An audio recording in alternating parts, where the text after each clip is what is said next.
Hello everyone, this is part 28 of What If Naruto Trains Seriously, and I hope you guys enjoy this video and to like, to subscribe, to share, and check out the playlist, to see more comment down below. Now let's start the intro. They call me a god. They call me a god. They call me a god. Join my membership, the perks are great. It's in the description. The first sign anyone had that something was wrong was when several construction workers working on the edge of town went missing. They were supposed to have come back several hours ago, yet none of them had returned from the forest. A group of Chunin had been dispatched. The Chunin had returned with the workers in tow and everything went back to normal. No one had thought much of the incident. Then other people started disappearing. The first person to disappear was a shop worker. Her manager asked her to fetch something from the storage. She'd gone to do as asked but never returned. Several hours later, the manager had gone back to search for her, only to discover no trace of the woman. It was as if she had vanished from thin air. This was not a singular incident. Several people across Konoha vanished around the same time, one after the other.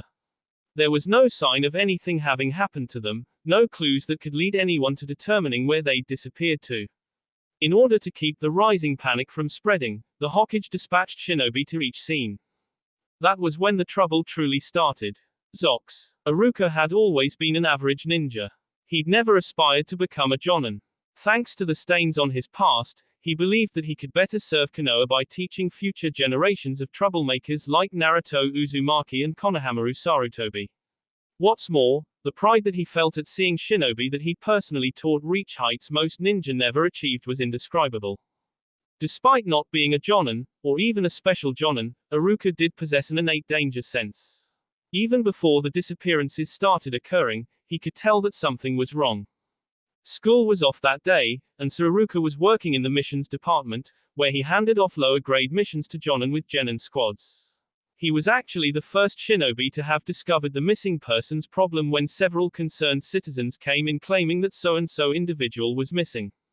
Iruka-sensei, a voice called out, causing Iruka to look up. Ah, hello, Sakura, Iruka said to the bubblegum-haired girl as she walked into the room. Did you need something? I was just checking in to see if there's been any progress with the missing persons cases, Sakura said. The hospital has been placed on high alert since we don't know what's going on and want to be ready. Have you heard anything new? None, I'm afraid. Trouble. The doors to the mission room burst open and a young teenager stumbled in. He was holding a hand to his torso, stained his fingers and expanded across his shirt. His heavy breathing and the sweat covering his pale skin showed how much effort he'd put into coming here. He looked ready to pass out. Udon. Iruka said in shock. Are you all right? Udon nodded, though it looked like the action took a lot effort. Sakura came over and helped him stand, slinging one of his arms around her shoulder, while putting her own arm around his torso. I'm okay, but you have to help Konohamaru. He's being attacked by an unknown group of ninja. What? Iruka and Sakura shouted at the same time. Konoha was one of the most secure hidden villages. This was due to the barrier, which alerted them to any foreign chakra signatures that were not registered into the seal that controlled it. The system had been created and upgraded by Naruto Namikaze, and it had already alerted them to numerous spies trying to enter Konoha unnoticed. For someone to sneak through the barrier. Sakura, take Udon to the hospital, Iruka ordered as he stood from his seat. I'm going to alert the Hokage to what's happening. Right. Iruka was pleased when Sakura didn't argue with him. After checking to make sure that he had all of his equipment, Iruka rushed out of the room and headed for the Hokage tower. I need to hurry. Zox. Sakura was concerned. Udon was a lot more than a normal person should have.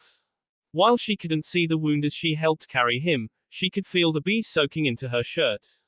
That meant that whatever had injured Udon must have seized one of his veins.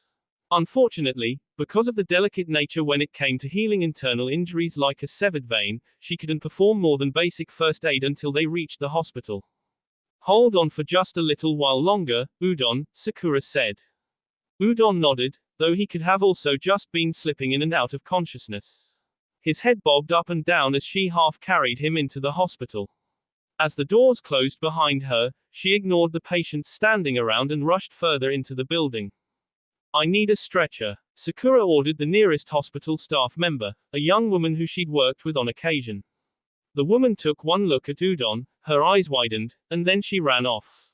It didn't take long for a stretcher to arrive. Sakura laid Udon on it and had the woman her as she rushed through the hospital. Having already memorized the layout, staff numbers, and which hospital rooms were currently occupied, Sakura was able to not only find a room, but also purloin aid in helping her stabilize Udon. Sorry, I need you to take off Udon's shirt and clean his wound. Yes, ma'am. The young woman who helped her was not a medical ninja like herself, but she was very skilled in medicine, and she wasn't squeamish. Whenever Sakura had to deal with a particularly brutal case, she would get this woman to help on the off chance that she's incompetent. As the woman set about doing what she had asked, Sakura rushed over to the cabinet. While medical ninjutsu worked wonders for healing, there was no jutsu to disinfect wounds. When out on the field, disinfecting wounds normally had to be disregarded due to a lack of supplies. However, in the hospital, there was no need to be so stingy. A strangled gurgle that came from behind her caused Sakura to turn around. Surprise shot through her like a lightning jutsu as her mind tried to comprehend what she was seeing. Sari stumbled forward, her hands on her tea, which gushed B from AS wound. The wound was clearly fatal, and she would be out in seconds. She sent Sakura a pleading look before she fell face first onto the floor. Sakura would have rushed to help her, but at that moment, Udon leapt from the table, AB kunai in hand, and lunged at her. Sakura reacted. Moving to the left, she avoided the initial lunge. She then reared her fist back and S it into Udon's spinal column. For good measure, she pumped her chakra into his spine, disrupting his ability to move. As he fell to the ground like a puppet without a puppeteer, Sakura rushed over to Sari.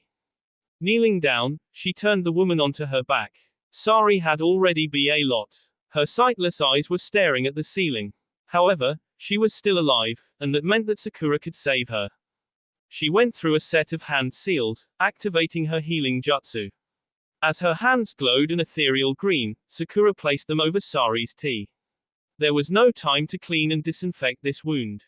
If she didn't do something now, then the woman was going to S. Sweat poured from her brow as she concentrated, focusing all of her effort into healing the damage. The kunai had bitten into more than just Sari's tea. It had SA vein in her N and C through her esophagus, B welled up in Sari's lungs, but Sakura worked quickly to heal the damage before the woman could suffocate on her own ichor. Next she healed the damaged veins. By the time she was done, not only was she exhausted, but Sari had turned a ghostly pale from having lost so much B packs, Sakura murmured to herself as she rushed over to the cabinet for some B packs. Udon tried to get up again, but she S her fist into his back. The ground underneath him dented as he was S into it. Grabbing a B pack and an IV drip, Sakura went over to Sari and attached the IV to the B pack, which she hung from a rack. After her task was finished, Sakura leaned back and wiped the sweat from her brow. There, she sighed, she should live. Now, to find out what's wrong with you, Don. Sakura stared at the person lying face first on the floor, a person who was most certainly not Udon. His skin was unnaturally white, not just pale or even albino, but a chalky white that went beyond mere skin disease or lack of pigmentation. What's more, he had a lot of mutations. Half of his face was missing merely lumpy F. He had spiky knobs protruding from his shoulders, and his left arm and leg was twisted and barely looked like limbs at all. Regardless of how this guy looked, it was clear that this person was not Udon. This person's chakra signature is the exact same as Udon's, though. Does that mean? Sakura felt realization strike her like a heavy fist to the gut. If this person's chakra signature was the same as Udon's, then it meant that he had somehow mimicked Udon's signature, and if this person could mimic Udon's chakra signatures, then it stood to reason that he, and maybe his allies if he had any, could mimic other people's chakra signatures as well. This was not good. If there were people running around who could change their appearance and mimic chakra signatures, it meant that Konoha had been invaded without them even knowing it. Who knew how many enemies were running around, disguised as people that she and the others knew, that they trusted. She could already picture the that would happen if she didn't do something. I need to inform Tsunade-sama about this. After calling on several ninja and ordering them to take not Udon to a secure location, Sakura rushed out of the hospital and towards the Hokage Tower. She hoped that she could make it before they incurred any more casualties. Zox. After Sakura informed Tsunade about how someone had been impersonating Udon, chakra signature and all, an alert went out to all shinobi. Yet even with the knowledge that there were people impersonating Konoha shinobi, there was little anyone could do to defend themselves. The impersonators were virtually indistinguishable from the original. Their appearance was the same, their chakra was the same, there was nothing different to help others identify who was and wasn't being impersonated. Many shinobi were K within the first few minutes after being alerted to what was happening. Chaos reigned as, all across Konoha, shinobi were S in the back by people they trusted, or rather, by the ninja impersonating people they trusted. Matters only became worse when, without warning, multiple shinobi had white deformities grow on their B. The deformities soon turned out to be from spores, which drained people of their chakra. Many shinobi were K by all of their chakra being drained. Help. What are these things? I feel so weak. Someone. Alba, a jonin of average ability, tried to help one of his comrades as spores grew on him. The frightened Chunin screamed as he tried to move to no avail. Whatever these things were, they not only drained a person of their chakra, but they also restricted their movement. See, it didn't work. Whatever this stuff was, it had hardened to the point where kunai simply glanced off it. Alba, sensei, the person he was trying to free gasped. Be behind, you. Turning around, Alba barely had a second to raise his kunai in defense, as a creature with white skin attacked him. Clang. His arms were jarred and as an arm bared down on him. Twisting out of the way, he moved into the white creature's guard and S it in the sea. No B came out, but the creature did rear back as it was injured. Not wanting it to escape, he went through a set of hand seals, ending on the tiger seal. Kaiten, Gokyaku no Jutsu.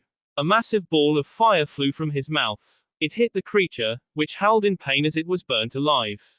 Flailing around, the creature eventually fell to the ground, writhing in tormented agony before it eventually ceased moving altogether. Aobo sighed and wiped the sweat from his forehead, feeling the way his arm shook from doing so. He didn't have much chakra, so B-rank jutsu like that exhausted him. Alba sensei, look out. The warning came too late. Fire lanced through his back like a spear. He could feel his spine being severed, hear the sickening squelch. As his spinal column was sheared. The last thing he saw before S was several white creatures converging on his comrade. Zox. Fu didn't know what was going on.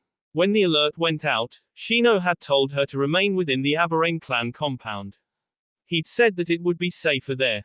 While she wanted to go out and help, she also knew that doing so when no one knew what they were facing was dangerous. For all they knew, the person attacking Konoha could have been Akatsuki. So, Fu had stayed at the Aberrane compound.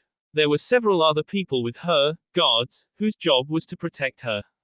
The three shinobi protecting her were Muta, Shikuro, and Tatsuma. She didn't know much about them. Aberrane were all stoic individuals, so they didn't talk much, and the only one she'd held extensive conversations with was Shino. Still, she was grateful for their presence. Fu didn't want to admit it, but with everything that had happened and was happening, she was worried. If you keep pacing like that, you'll burn a hole in the carpet, Shikuro said softly. He was reading a book, probably one about bug raising, which he periodically flipped the pages of. Sorry, she apologized. There is no need to apologize. I am merely stating that I'm worried about you. I mean, thank you. The Aberrane were a strange bunch. They were also stoic, and they rarely ever spoke, and when they did speak, it was hard to tell if they were being serious or not.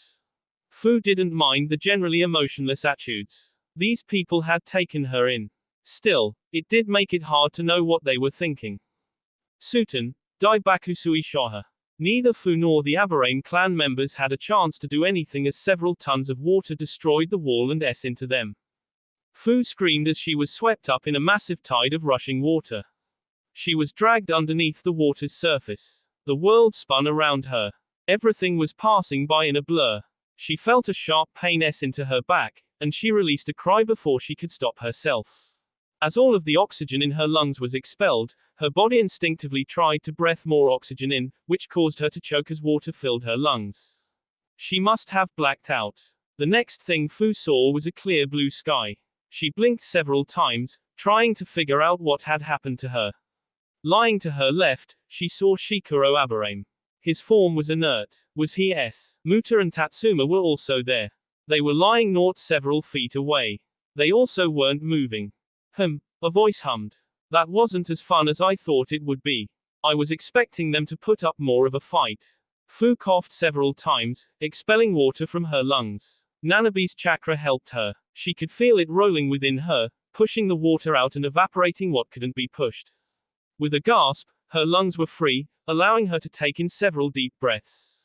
Move. Her eyes went wide as she rolled away from her current position not a moment too soon. Mere seconds after she moved, a large object crashed into the ground, shattering the earth. Fragments and rock shards flew everywhere. Fu scrambled to her feet, covering her body with her chakra-coated arms to protect her vitals. As the dust settled, Fu lowered her arms, and she was finally given her first look at the person who'd attacked her. He was a very tall shinobi. She couldn't see much of him, because he was covered in a black cloak with red clouds, but he towered over her like a colossal giant. His blue skin gleamed with a strange slickness in the light. Eyes like a shark's stared at her with a predatory gleam. His clothing rustled as he grabbed the object, which she realized was a sword wrapped in bandages. He hefted the sword up with ease and set it on his shoulder. So, you're the Nanabe Gaki who I'm here to take, eh?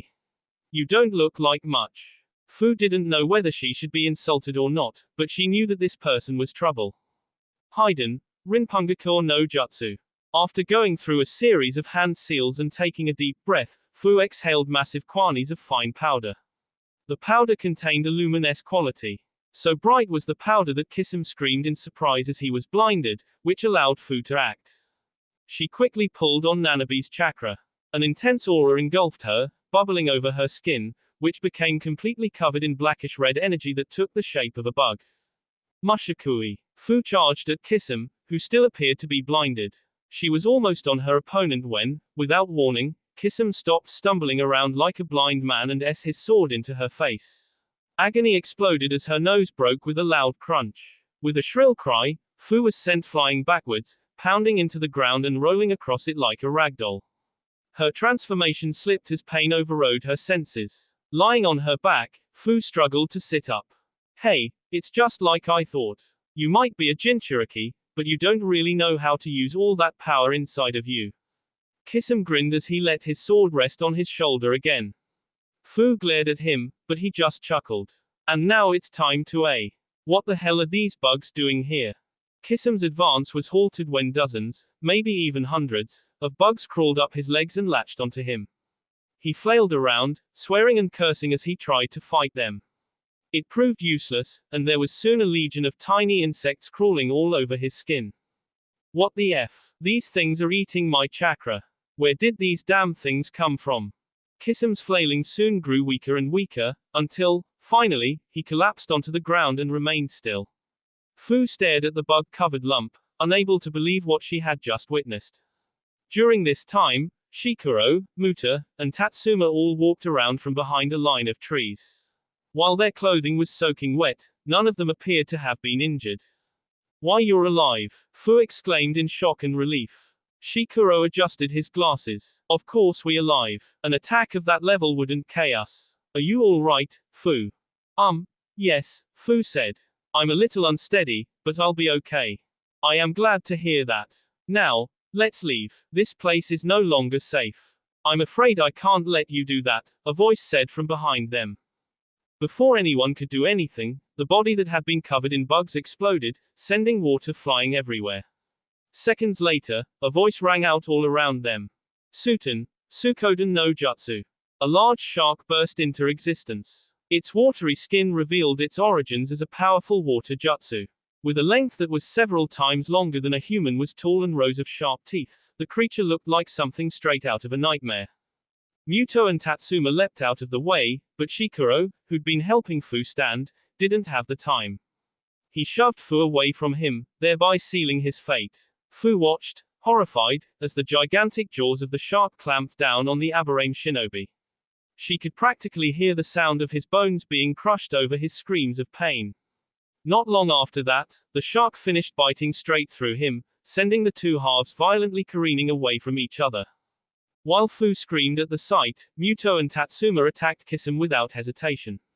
Bugs burst from their cloaks, whole swarms of them, which rushed to devour their shark-like foe.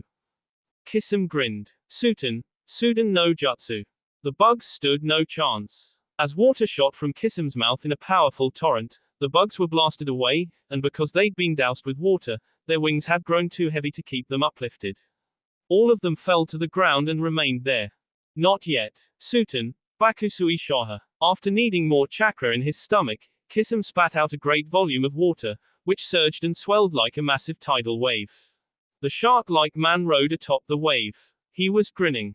Fu could do nothing as the water loomed over her. In the face of such an overwhelming technique, her mind had gone blank. She didn't know how to deal with this. She didn't know how to defeat a monster like this. Unlike her, Muto and Tatsuma did not seem as hesitate. They responded quickly. Tatsuma grabbed Fu and lifted her over his shoulder. He and Muto then leapt above the water as it crashed into the ground, engulfing everything in foamy white tides.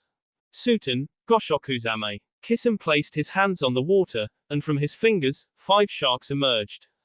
As Muto and Tatsuma landed on the water, the sharks burst from its surface and attacked. While Tatsuma moved out of the way, Muto did not. He unleashed a swarm of bugs to attack the sharks, making them feast off the chakra that kept the shark's body together. Unfortunately, he didn't have enough bugs to catch all the sharks. One of them clamped onto his leg and pulled him under. No! Fu screamed as Tatsuma retreated with her still over his shoulder. Zox! Man, what the hell are these things? Kiba shouted as several white creatures tried to attack them. He leapt back, then drilled several with a gatsuga, causing them to fly everywhere. Does it matter? Shino asked rhetorically as he spread his arms. A horde of bugs blasted out from his sleeves, engulfing several of the creatures and draining them of their chakra. The white monsters went down, twitching and spasming until they laid still. Don't answer my question with another question. Let's go Akamaru. ARF. Just like the others, Team 8 was fighting against uncertainty and the new white creatures, of which they knew nothing about. However, they were a bit better off than a lot of others. While Hinata's Byakugan could not distinguish chakra signatures, she could tell them what was happening in a 360-degree view around them, thereby warning them of possible approaching danger. Thanks to that, they'd been able to root out several enemy shinobi that had been disguised as Konoha shinobi. Gatsuga. Leaping into the air, Kiba and Akamaru spun around like a pair of drills. They s into the white horde, decimating their ranks, sending B flying left and right as they were torn apart. However, no matter how many enemies they destroyed, more filled the ranks.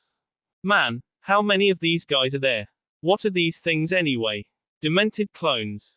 Hinata, who'd been using her Byakugan to the best of her abilities, shoved her left foot off the ground to spin around in a circle. Chakra emitted from her body at various points. The chakra eventually formed a dome of pure energy, which several members of the White Horde s into. The white creatures were flung away. Some of them struck walls while others simply tumbled down the road. Hinata stopped spinning, dust filling the air around them. I do not know, she answered, her breathing heavy. However, all of these people have the same chakra, so I think they might be clones.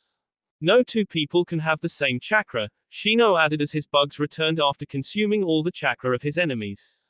Then why do some of these guys have the same chakra signatures as our shinobi? Kiba demanded to know. Were you not listening? Shino inquired rhetorically. These people are mimicking the chakra signatures of our shinobi. It is likely a talent unique to whoever these copies belongs to.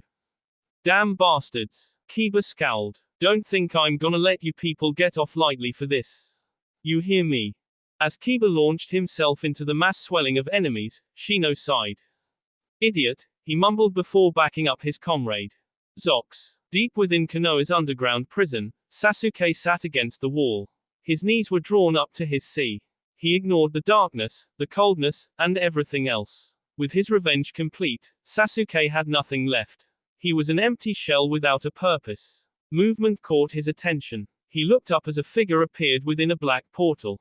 It was a man with a strange spiral mask, and he wore the same cloak that Itachi had worn, black with red clouds. Sasuke Uchiha, he said, and Sasuke felt like he was being dissected as a single red eye stared at him through the mask hole. You're not at all what I expected. It is hard to believe that someone like you could have beaten Itachi. Sasuke said nothing. He didn't care what this person thought. The figure chuckled. Not much of a talker, I see. That is fine. I don't need you to talk, only listen. And the man began to talk. He spoke of Itachi and the third Hokage. He spoke of S. He spoke of things that made Sasuke pay attention. As Sasuke listened, rage boiled within his heart. What will you do, Sasuke Uchiha? The man who called himself Madara asked. Sasuke closed his eyes. When he opened them again, his eyes gleamed with purpose and a desire for vengeance. On that day, Sasuke made a choice, one that would affect more than just him. Zox. While Konoha mounted a defense against the strange creatures, Konan went straight to the Hokage's office. She'd seen the enemy that the Konoha shinobi were battling. While she'd never realized that the two sides were capable of splitting apart, she knew who this person was even if he was missing half of himself. Hokage-sama, she said as she rushed into the door without ceremony. Several people were already in the room. Konan did not recognize all of them, but she knew at least three. Kakashi Hatake, Sakura Haruno, and Shizune also stood within the room. There appeared to be a meeting of some kind, which she had just barged into. Konan, Tsunade grunted as everyone stopped talking and turned to her. I'm sorry for sounding brusque, but if there's something you need, then please wait. We're in the middle of a crisis right now.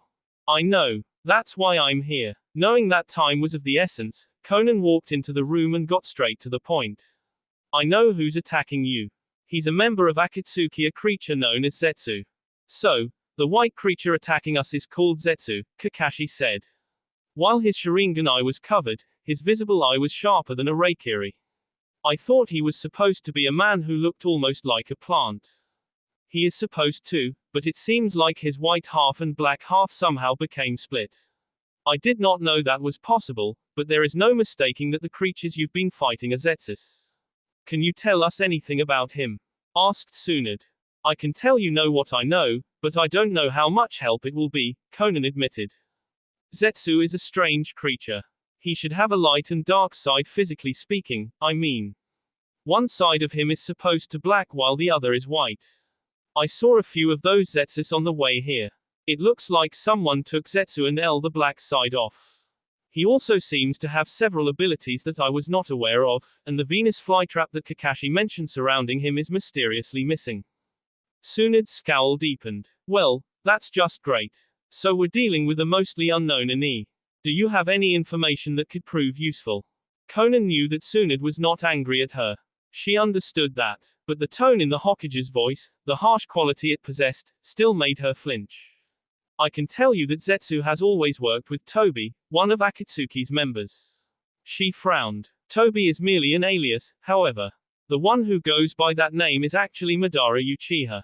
Her words sent everyone who'd been present into shock. A hushed silence fell over the crowd. It was like a ripple. Konan could practically feel the fear rolling off them. Madara is Tsunade said with finality. He has to be. My grandfather him. Konan shook her head. I do not know what to tell you. I don't know if the first Hokage simply thought he'd Madara, or if the person calling himself Madara is an imposter. I only know what I've been told. Tobi calls himself Madara, and he is undeniably skilled. He also has the Sharingan. I can attest to that, Kakashi added.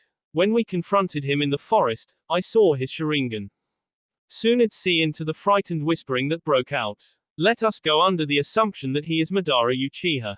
Do you think he is here? Hard to say, Konan admitted. He does not like to fight unless he has to. If anything, I would say that we should worry more about what Zetsu's goal is for attacking. His goal? Sakura asked. Zetsu has never been a fighter, Konan explained. His talent has always lay in spying. Even if he has strange abilities that I haven't seen until now, he's still weak.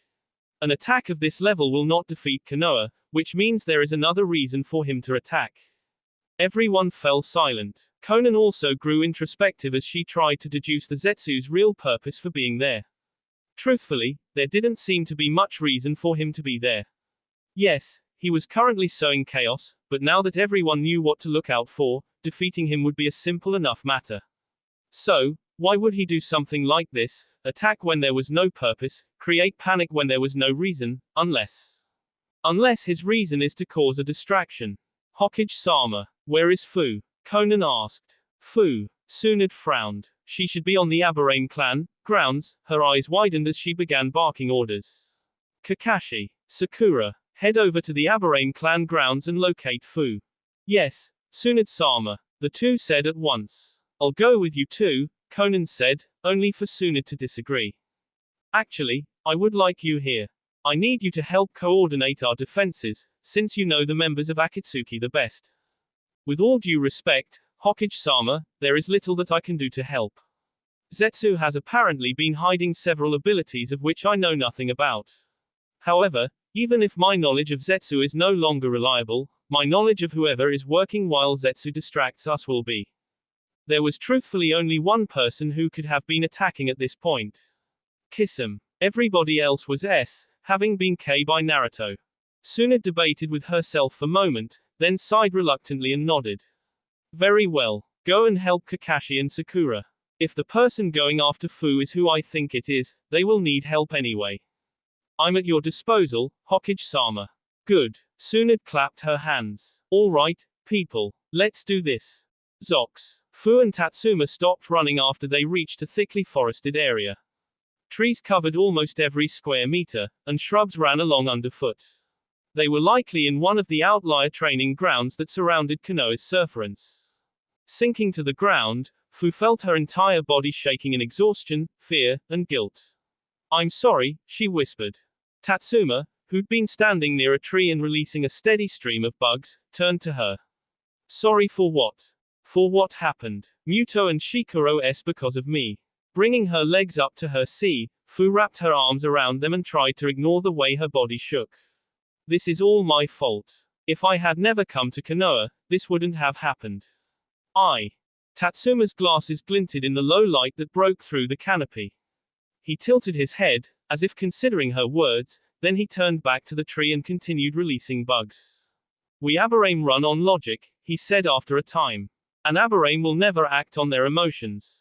The hive mind of our insects do not allow us. Perhaps, more than any other shinobi in Konoha, we understand what it means to be a small part of a greater whole. And just like we understand that, we also understand that things happen in war, things we don't expect, things we don't want. People's loved ones are lost. As an Aburame, we know this, and we accept this, which is why I can honestly tell you that what happened here is not your fault. Fu looked up in shock. But, if I had never come to Konoha, then Konoha would have eventually been attacked anyway, Tatsuma said. If not because of Naruto Namikaze, then because we would have opposed the people calling themselves Akatsuki anyway. This was bound to happen sooner or later. It was just bad fortune that it happened while you were here. Fu didn't know if Tatsuma was trying to make her feel better, or if those were his real thoughts. Because his face was completely covered, and what parts of his face could be seen revealed nothing, she never knew what he was thinking. However, she was grateful for his words.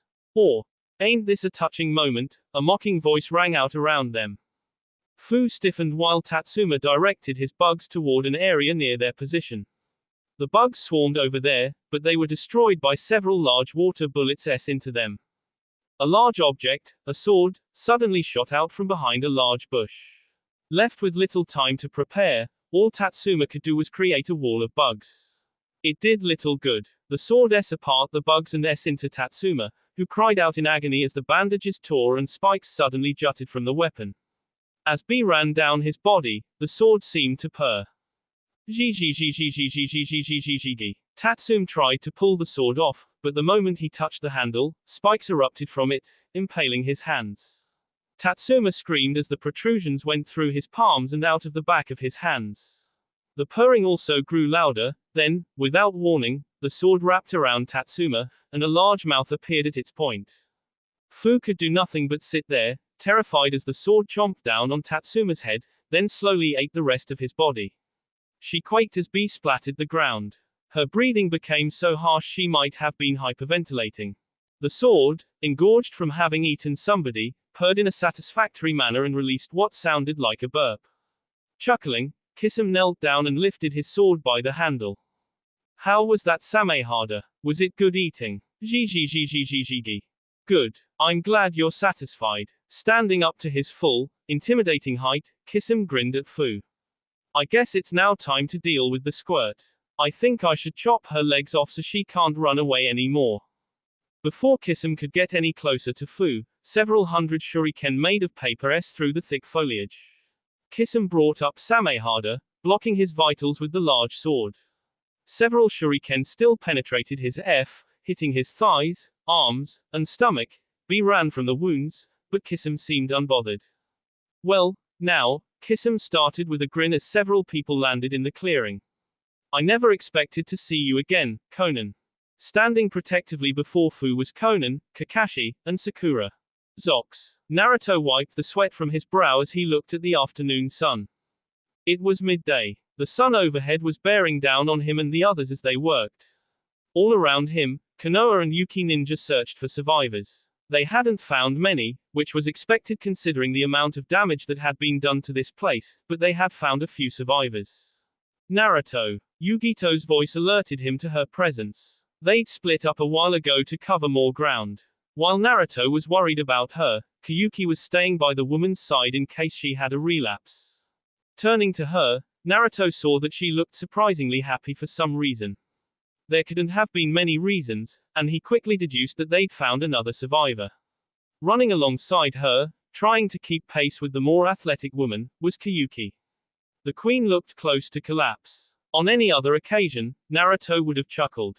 Yugito, he said as the woman in question rushed up and grabbed him by the arm. Naruto, we found a survivor. It's Samui. Remembering the young woman with the abnormally large bust, Naruto allowed Yugito to pull him along with her. They traveled over debris, walked around massive structures that had collapsed, and raced over once towering pillars that had been destroyed by the Rinnegan's power, eventually reaching an outlying section of the village. There wasn't as much destruction this far out. The Rinnegan attack that destroyed Kumo had been localized to a single point. However, there were several buildings that had been decimated, gutted, and ruined. Among the pile of debris, Yugito dragged him to where Samui was being helped by several medical ninja. Her skin was marred with sea and bruises, and Naruto could see B leaking from her mouth, leading him to believe that she had internal B. As the medical ninja see off her shirt and checked for broken bones or ruptured organs, Naruto noticed the slow rise and fall of her C.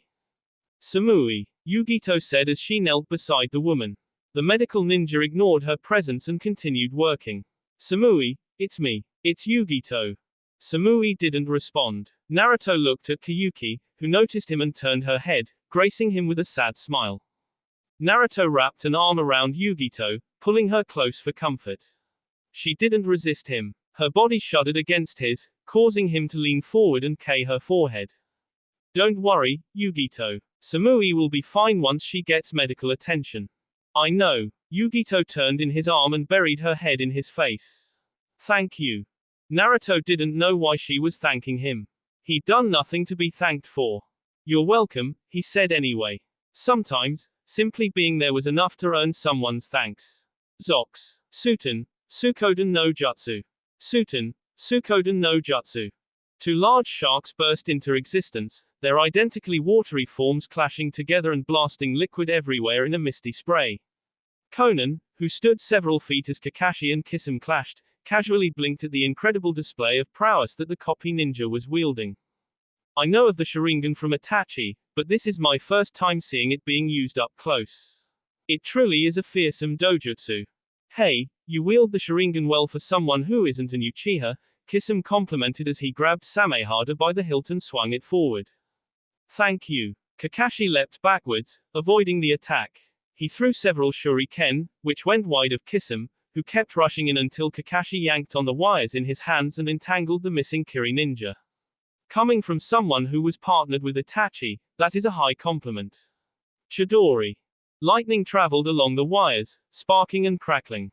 Kisum grunted, his muscles straining as he broke free of the wires and leapt back. Grinning widely, he placed Samehada on his back and went through even more hand seals. Suten. Daikoden no Jutsu. Streamers of water gathered swiftly and formed a massive shark that was nearly 10 times bigger than his previous one. Thrusting his hands forward, Kisum sent the shark at Kakashi, who'd already completed his own hand seals and flawlessly performed the same jutsu, thereby negating the attack. Seeing her chance, Conan launched several paper shuriken at Kisum, who saw them coming and dispatched them with samehada. However, those shuriken were not normal, and the moment they met his sword, all of them exploded in a spectacular manner. Kisum burst out of the explosion, his skin blackened but not truly burnt. He was wearing a maniacal grin as he raced toward her. I had almost forgotten about you, Conan. He tried to s her apart with samehada, but Conan had already taken to the sky. Wings made of paper carried her forward. The wind whistled in her ear and rustled her hair. Before traveling too high, she threw several paper bombs at Kisum, who leapt back as they exploded, blasting apart the ground. Reikiri. The sound of loud chirping preceded Kakashi's appearance. Lightning covered his hand as he darted forward, stepping Kisum's guard and plunging his lightning-coated fist into the shark man's sea only for Kisum to burst into water, and for that water to entrap Kakashi within a dome. Kakashi then burst into smoke and a log took his place, revealing that he'd used the replacement technique, Karawimi. Hee, this is pretty fun, Kisum said as he and Kakashi reappeared several meters away from each other. He went through a string of hand seals. Let's make this even more fun. Suten, Daibakusui Shoha. Water spewed from Kisum's mouth in vast quanis. The water rose over everything, crushing waves looming over the forest of Konoha like towering mountains. Conan knew of this technique, and she knew that Kakashi wouldn't be able to escape from something with this sort of area-wide effect. Swooping down, she flew right at Kakashi and grabbed him just as the waves threatened to crush him. Whoom. The waves into the ground. Several trees were crushed underneath the water, splintering into thousands of pieces before being swept away by the tide.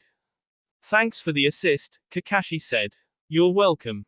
Down below, Kisum, who was now standing on the crushing waves, wove more hand seals. Knowing that whatever he had planned couldn't be good, Conan rushed to ascend even higher. If she could just move out of the range of his techniques. Suiro Samiadori no Jutsu. Oh, no. Conan felt panic as a dome of water engulfed her and Kakashi. The massive dome expanded quickly. She felt herself becoming trapped within the dome. Not only could she no longer breathe, but because her wings were made of paper, they quickly became soggy and broke apart. What do I do now? This was not a good situation. All of her jutsu were paper-based, but paper was useless unless prepared in advance like the technique that had gotten Madara. This technique, which was controlled by Kisum, made her helpless. Kakashi tapped on her shoulder, garnering her attention and pointing at something. Conan looked at where he'd pointed and felt her worry increase. Kisum was rushing toward them, and his appearance was very different from what she remembered. His blue skin had picked up a grayish pallor. Large fins covered the back of his arms, and his hands were webbed and clawed. Gills ran along his trapezius. His head was no longer shaped like a human's, but was long and sleek, almost like a real shark. A long tail jutted from his tailbone. Samehada was nowhere to be found. He's fused with Samehada. This isn't good. He has us at a complete disadvantage. Kisum closed the distance. She and Kakashi swam out of the way, but his tail into Kakashi, who he must have deemed was a larger threat. Fortunately, Kakashi still seemed capable of using jutsu. He replaced himself with another log. Staring at her current companion, she pointed at Kakashi, then at the other side of the water prison. Kakashi must have understood what she wanted. He nodded, and they split up and traveled in opposite directions. After a moment's hesitation, Kisum chased after Kakashi. The water prison technique that Kisum was using had one glaring weakness. Once the technique had been activated, it altered its position in order to reflect the direction of its user's movements, in this case, Kisum. While this was great for one-on-one battles, it was not so great when there were two or more opponents. Kisum could only follow one person, which meant that if she and Kakashi split up, it would be easier for one of them to escape. After that, they could break the technique from the outside. Conan's lungs burned as she swam towards the edge of the technique. She'd already been inside of that water prison for what must have been 60 seconds, and she was running out of oxygen. Her vision was becoming blurry, her arms felt like they were weighed down by lead, and her legs were growing tired. Just a little bit further. With a startled gasp, Conan burst out of the water prison. She landed on the ground, bending her knees absorbed the impact. Stand up, She turned around to see the water dome. It truly was a massive thing. She didn't know how large it was, but judging from her observation, she'd say that it was around 1 kilometer in circumference at least. How do I destroy a technique like that? Conan-san, Sakura called out to her. Conan turned around to see the pink-haired girl leaping down from a tree. Sakura, where is Fu? She's with Tsunade-sama and Shizune-san, Sakura said, huffing. What is that technique? And where is Kakashi? Kakashi-san is currently fighting Kisame inside of that technique. Conan turned back to the dome of water. We need to find some way to destroy this dome, however, I lack the power necessary for such an endeavor. She might have been able to destroy the technique if she used a bunch of paper bombs, but there was no guarantee that would work. While bombs created incredible force, especially when used in conjunction with several hundred other bombs, the water was being held together by Kisame's chakra. What's more, setting up enough paper bombs to demolish that technique would take time. They didn't have that much time. So, you need to destroy that water prison somehow, Sakura murmured, her expression thoughtful. Do you think you can fly me over the dome? Conan didn't know if she could. Would her paper work, or was it too wet? Turning her head, she channeled her chakra and formed a pair of paper wings on her back. Flapping them experimentally produced decent results. Her wings were wet, but they appeared to be in working order. I should be able to, she announced, grabbing hold of Sakura and taking off into the air. Her wings felt heavy, and Sakura's added weight didn't help any. Conan channeled more chakra into her wings, hardening them further, allowing her to ascend higher. It wasn't long before they were hovering over the large dome of water. Conan could see Kakashi battling with Kisame. Thus far, the copy ninja managed to remain alive via judicial use of his Sharingan, but he had to be running out of breath. She could see that his movements were getting sluggish. What do I do now? Conan asked Sakura. Drop me. What? I said drop me. Let go and I'll take care of the rest. Conan didn't know what Sakura had in mind. She must have been crazy for thinking up a plan like this. However, it wasn't like they had any other plans.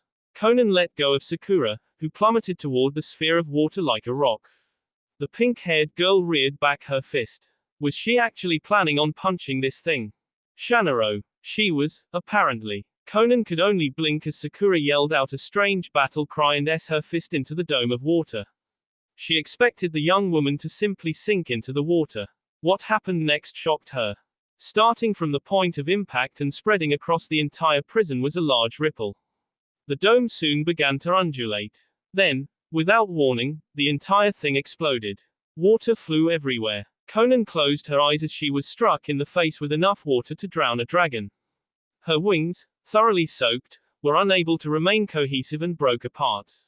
As she fell, she channeled chakra to her legs and feet, softening the fall so that she didn't break her legs. Looking around, she saw Sakura standing on the ground, her fist still extended in the punch position. Kisame and Kakashi were also there. The Akatsuki ninja looked utterly flabbergasted to see his technique destroyed, and his shark-like face had morphed into an expression of astonishment. On the other hand, Kakashi looked quite proud. That was a good punch, Sakura, he complimented. Thank you, Kakashi-sensei, Sakura said with a tired sigh. She destroyed one of Kisame's most powerful techniques with a single punch, Conan thought in shock. Truly, the younger generation of shinobi were quite fearsome. Hey, I didn't expect that, Kisame muttered. You're pretty strong, little missy. I didn't think you were packing that much power. I've been trained by Tsunade-sama herself, Sakura wheezed. She must have used up most of her chakra. Don't underestimate me. Duly noted. Conan, Kakashi, and Sakura surrounded Kisame, who didn't seem bothered at all. In fact, he wore a rather wide grin, which made his current shark-like appearance all the more frightening. Despite this, Conan was confident that they could beat him. His best technique had just been destroyed, and it was now 3 against 1. Even for someone with Kisame's monstrous reserves, this would be a hard-fought battle. Kisame, a voice said as a black creature appeared out of the ground. Zetsu. Conan was startled to see Zetsu without his white half, but if the white half had, indeed, split as it appeared, then it made sense that the black half was on its own too. What do you want, Zetsu? Can't you see I'm busy? I can see that, however, there's no more need to fight anymore. We've already accomplished our objective. TCH, so we're leaving already, are we? Kisum looked annoyed but resigned. Well, fine. I've had a good deal of fun, so I guess we can head out. You say that like we're just going to let you leave, Kakashi said. However, it wasn't the Kakashi in front of Kisum, but the one directly behind him. Reikiri. Kakashi plunged his lightning-covered hand into Kisum's back, but rather than be coming out of the wound, it was water. The Kisum that he'd, dispersed into a puddle, which Conan deduced came from the remains of the water prison. Don't worry, copy ninja. We'll finish this battle later, Kisum's voice echoed all around them. I hope you're looking forward to it as much as I am. Silence reigned in the clearing for a moment. Then Kakashi sighed, breaking the silence as he placed his headband back over his Sharingan eye. It looks like this battle ended in a draw, he said. Conan got the feeling that Kakashi had been hoping to eliminate Kisum, not that she couldn't understand why. What should we do now? Asked Sakura. We'll go back to Konoha and help them drive off the white Zetsus. They began to move. Because Kakashi had used up a lot of chakra, they didn't travel as quickly as they could have. The drain on his reserves must have been phenomenal. The white Zetsus have probably all retreated by now, Conan said. Zetsu told Kisum that they had completed their objective. I wonder what he meant by that. Sakura asked. Neither Conan nor Kakashi answered her. They wanted to know the same thing. Zox. When Conan, Kakashi, and Sakura returned from battling Kisum, it was to discover that the battle had already reached its conclusion. What was going on now was simply clean up. The battle hadn't caused much collateral damage. Most of the buildings were still completely intact, some were even pristine. What the Konoha shinobi needed to do was not help with repairs, but locate the bee of the ninja and civilians who'd been impersonated by the white Zetsus. Unfortunately, there were a lot of them.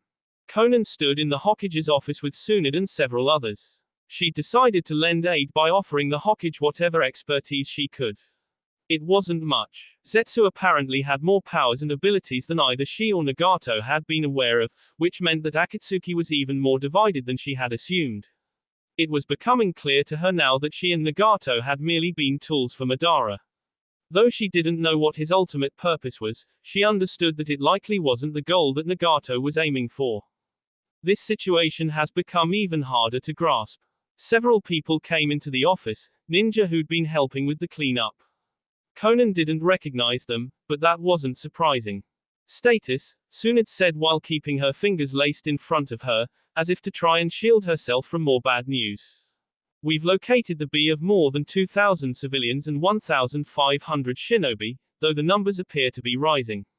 Considering there were a total of 5,000 civilians who went missing, chances are good that we're going to have more than 8,000 casualties. I see. Conan wondered if the pained look that Tsunade wore was being mirrored on her own face. What happened was horrible, and there was very little they could do to recover right now, especially after the Kumogakur incident. She wondered, almost absently, if this disaster would have happened if Naruto had been present. I don't think there was much that even he could have done. Naruto was an excellent fighter, but he didn't have any sensor capabilities. Although his Sage mode might have been able to distinguish chakra signatures, but not having any sensing abilities of her own, she wasn't sure if even that would have worked. Please keep me informed of how the search is going, Tsunade said after several long moments of silence. Yes, Hokage-sama. As the man left the room, Tsunade s her fist on the table. Damn it, that Akatsuki really played us for fools this time. Conan felt guilt hit her like an earth jutsu to the gut. She had once been a member of Akatsuki. I'm sorry, she apologized. Tsunade grunted as she went about arranging her desk. It's not your fault. This kind of situation would have surprised anyone, she said, though Conan felt like Tsunade was, indeed, blaming her for what happened. It might have just been her own guilty conscience playing tricks on her, but she could have sworn that Tsunade's voice was incriminating her, as if to say, it really is your fault. You should have been more proactive. If there is anything that I can do to help, don't worry, I'll be sure to let you know. Right now, though, all we're doing is counting the number of casualties. Conan said nothing. Fingering the kunai in her pocket, she wished more than ever that Naruto had never left for that mission to Kumo. Even if what happened here was inevitable, she would have felt better if he'd been with her. Hokage-sama. A Konoha ninja rushed through the door, gasping for breath. He looked like he'd run across the entirety of Konoha to get here. What's the problem now? Tsunade asked with a scowl. It's Sasuke Uchiha, ma'am, the shinobi gasped. He's missing from his cell. Zox. Altogether, they had found 2,365 survivors. Considering Kumogakure had once boasted a population of about 100,000, 2,365 wasn't that large. But when Naruto took the amount of destruction into consideration, they were probably lucky to find even that many. Kumo hadn't just been destroyed. It had been annihilated. The very mountain range that it had been built on was gone. The fact that there were any survivors at all was a miracle. They'd been forced to dig deep underneath the mountain range's rubble to locate anyone. Naruto had made liberal use of his shadow clones to help in this task. While some survivors had been near the surface and easily found, there were just as many who'd been buried underneath tons of rocks and dirt. The mountain had collapsed in such a way that it had created pockets of space where the people hadn't been crushed. Under his direction, Konoha had built a temporary base station just outside of the village. They'd built several tents for the citizens to sleep in. There were also medical tents for the medical ninja, who'd been working all day tending to the injured. Naruto felt almost out of place. He wanted to do more for the people here, but there wasn't anything else that he could do. He was no medical ninja. Just about the only thing he was good for during times like these was manual labor. Walking among the tents, Naruto continued moving to the back, until he reached a specific tent. He pushed the flap aside and entered. Like all of the tents, this one was bare. It contained only a small cot resting on one side of the room. There were 3 people inside already, Yugito, Kayuki, and Samui. Of the 3, only 2 were conscious. How's Samui doing? Naruto asked as he walked up to them. She's still unconscious, Yugito said softly, not looking up from the other blonde. Naruto realized that she was running her hands through Samui's hair. Though I've been told that she'll wake up soon. That's good. Naruto looked at Kayuki, who caught his eye and shook her head. He sighed, walked up to Yugito, and placed a hand on her shoulder. Are you feeling guilty for what happened here? Yugito didn't answer at first, and he didn't rush her. He let her take time to formulate an answer, knowing that her feelings right now must have been contradictory and mixed with self-loathing. I know, in my head, that I couldn't have done anything even if I had been here, she said at last. I understand that, but at the same time. Your heart is telling you that you should have been here and done something, Naruto finished when Yugito trailed off. She didn't say anything, but her silence was more telling than any words she could have said. Sitting down next to her, he placed a hand over her free hand. He didn't say anything. There wasn't anything that he could say to make her feel better. He could have told her that it wasn't her fault, that she couldn't have done anything, but that wouldn't have changed how she felt. Yugito knew that she wasn't responsible. However, sometimes, just because someone knew that in their head, that didn't mean the guilt, the feeling of being responsible, would go away. NNNGGG. A groan caused all 3 of them to turn their heads. Samui stirred. Slowly, her eyes fluttered open, revealing cloudy blue irises. She blinked several more times. The woman looked around, her head tilting slightly, as if she was scanning her surroundings, before they landed on Yugito. Yugito. Samui, Yugito whispered, her voice filled with emotion. Tears stung her eyes. I'm so glad, you're all right. I was, when I found out what happened to Kumo, Kumo. Samui whispered. What happened to Kumo? Yugito opened her mouth, then closed it just as quickly. She tried again, only to get the same results. Samui, fortunately, seemed to realize what she was trying to say. I should have known this would happen. The Raikage, is he still alive? Yugito said nothing. I see. Samui closed her eyes for a moment, her face etched into an expression that made Naruto uncomfortable. It felt like he was getting a glimpse of something that she shouldn't have seen. Naruto could sense that Samui was on the verge of losing it.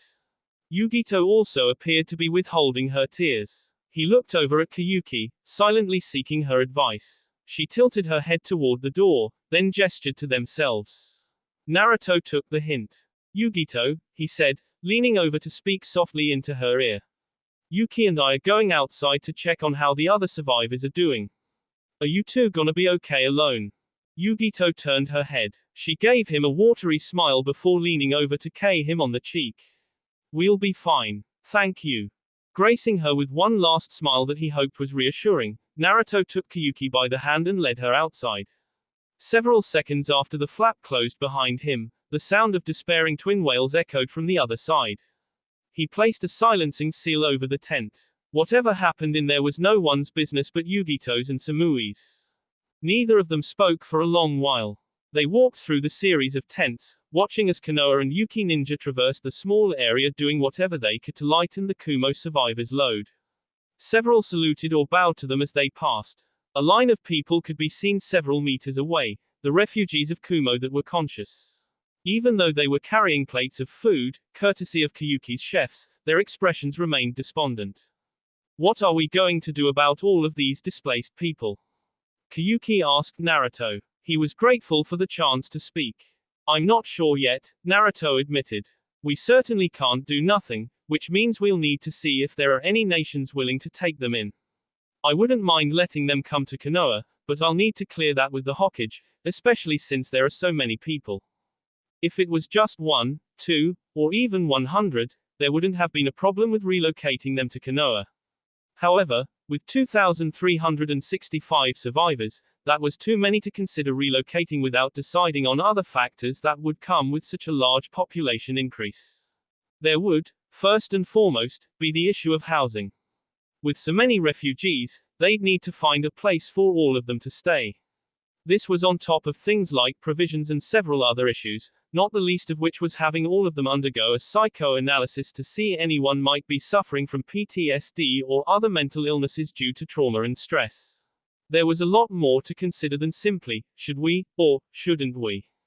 The land of snow will be able to take some of the refugees, Kiyuki said.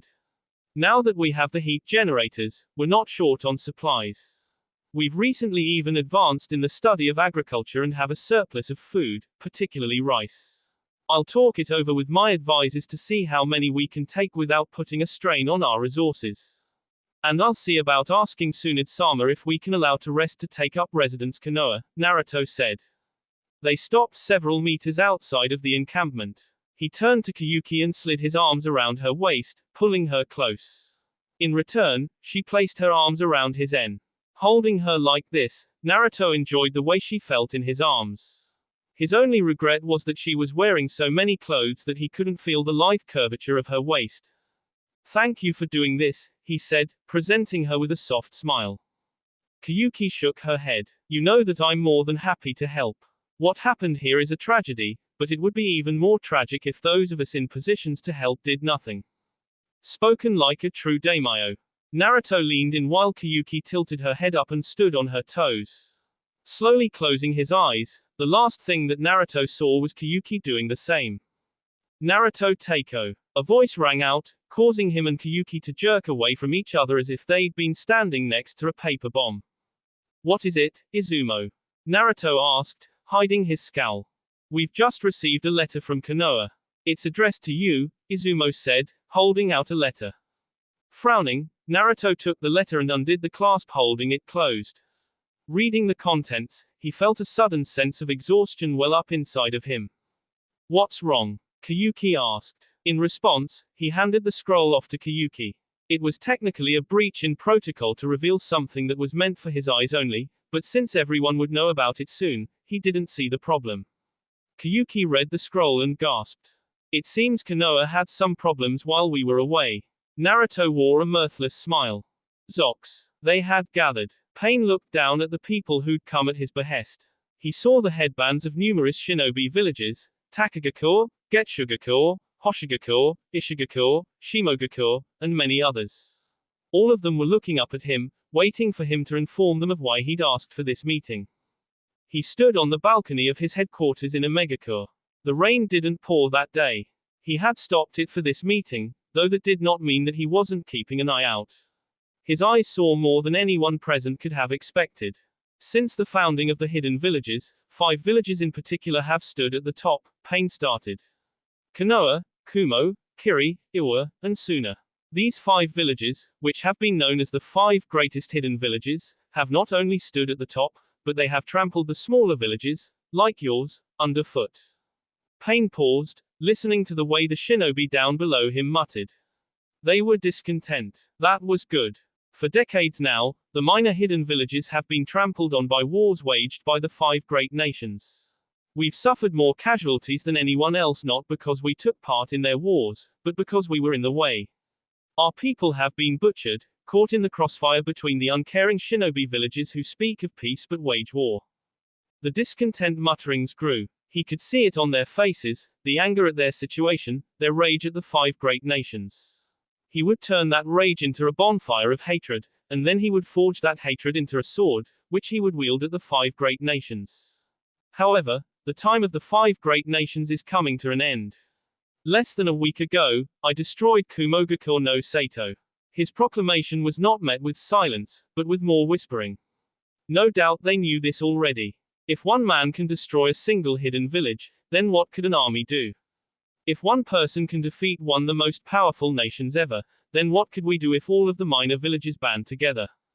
He could see the way they responded to his words. Some were nodding, others appeared contemplative, still not on board but willing to listen.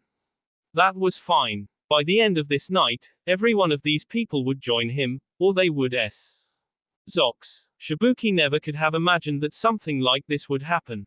Unlike the others, who'd been swept up in the euphoria that Pain's word had caused, he was calm enough to understand that this man only spoke half-truths. It was true that the 5 great nations often waged war.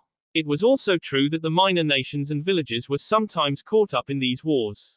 However, just as there were 2 sides to every coin, so, too, was there another side to this story.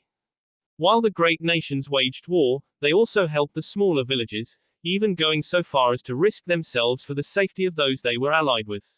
Takagakure's alliance with Konoha was a prime example of this. Despite having once sent an after their first Hokage, Konoha had helped his village many times in the past, especially recently. Of course, the others weren't interested in hearing this truth. They only cared about what this meant for them. Prestige. Power. Many smaller nations wanted the power that the 5 great nations wielded. When Pain ended his speech, asking those gathered to join him in his righteous crusade to crush the 5 great nations, a raucous cheer went up from everybody present, everybody except Shibuki. I need to warn Konoha about this. After Pain's speech, Shibuki traveled to his hotel, which was where all of the foreign shinobi were staying. He'd ignored them as they spoke in tones of hushed excitement. All of these people were fools. A person like Pain clearly didn't care about the other nations. Whatever his plans were, whatever his goal was, it was clear to Shibuki that he was only using minor nations for his own purposes. Entering his room, Shibuki quickly packed all of his belongings. The 2 ninja that he'd brought with him stood vigilantly by his side. Are we leaving so soon? Yoro asked. He was a tall man, and one of his village's stronger jonin. Shibuki also trusted him with his life. Would it not draw suspicion for us to leave early like this? It might, Shibuki admitted. But if we don't leave now and inform Konoha about what's happening, then we may never get another chance. Should we really inform Konoha about this, though? Asked the other jonin that he'd brought. Wouldn't it be better if we didn't inform them? Shibuki paused. Slowly, he turned to Kegan, whose face remained impressively blank. He didn't get angry, but considered Kegan's words for what they were. What do you think would happen if we went to war with the 5 great nations? You mean the 4 great nations, Kegan pointed out. Kumogakure has been destroyed. Our spies have confirmed that. Very well. What would happen if we went to war against the remaining 4 nations? Kegan took several moments to consider the question. I imagine that many of us would end up being destroyed in the fight. Also, it would be even worse for us, because our Jinchuriki is under the protective custody of Konoha, who currently has powerful shinobi such as Tsunade Senju and Naruto Namikaze. That's right. Our position is untenable. Even if I agreed with Pain, which I don't, our village would suffer greatly. Besides, this man calling himself Pain is a member of Akatsuki. Not only did Akatsuki attack our village to try and abduct Fu, but they had also recruited Kakazu, the most reviled missing ninja from our village. Kegan and Yoro stiffened at the name. Kakazu was one of their village's greatest failings, a shinobi who'd held much promise but was exiled after failing to kill the first Hokage. Many people of their village hated Kakazu for his failure, but Shibuki knew that it was their own failing which had resulted in Kakazu's betrayal. Neither of his jonin argued with him after that. After he'd packed everything, Shibuki and his two jonin waited until nightfall to leave. They slipped out under the cover of darkness and slowly made their way through a megakure. Large structures of steel towered over them on all sides, which did little to block out the rain that now poured down on them. The dull gleam of cold steel combined with the gloomy sky gave Shibuki a bad feeling, but he ignored it and pressed on. As they reached the halfway point, Shibuki's danger sense, which had been prickling at the back of his mind, suddenly went haywire. He, Kegan, and Yoro leapt back when something crashed into the ground before them. A pained grunt caused him to snap his head toward Yoro. His eyes widened when he saw his shinobi being impaled by a metal rod from behind. Not only that, but Kegan was lying on the ground, motionless, and had someone standing over him, holding something wispy and ethereal in their hand. The two figures both had the same Rinnegan eyes that Pain did. Damn it. Who are these two? Shibuki began making hand seals for one of his signature jutsu. Unfortunately, he would never get to cast his technique. The last thing he heard were the words, Bansho Tenon. The last thing he saw was the wall rushing to meet his face. That will be all for this video. Be sure to like, subscribe, share, and comment down below for more videos. Goodbye.